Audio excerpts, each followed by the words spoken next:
Vereador Clóvis Xuxa. Obrigado, presidente. Cumprimento a presidente, nobres colegas.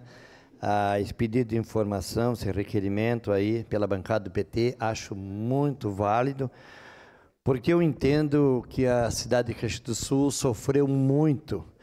A nossa comunidade que mora, né, ao lado dos riachos, ao lado dos nossos rios, nossos arroios, sofreram muito. Mas como sofreram?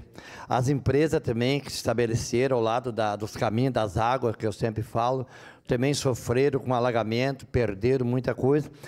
E o Poder Executivo também está sofrendo, está sofrendo, porque todas as secretarias estão envolvidas em cima do reparo da cidade. A gente encontra trabalhadores trabalhando até no final de semana, que nem esse final de semana, o pessoal da iluminação, né, Luz de Caxias do Sul, eles estavam com os caminhões trabalhando em pleno domingo.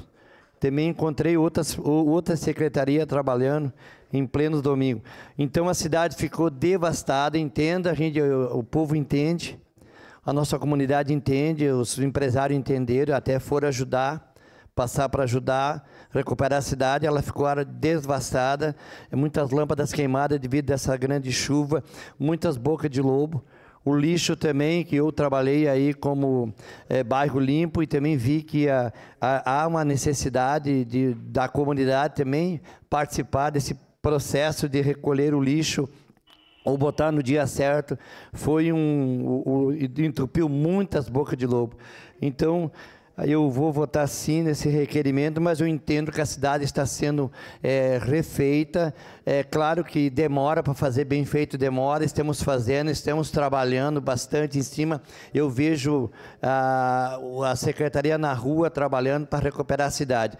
E também dizer aí para a bancada do PT que só cobrar não seria bom, que vocês ajudassem. Viesse nós ajudar, viesse nós ir para a rua também ajudar para recuperar a cidade, que a cidade precisa também dos vereadores.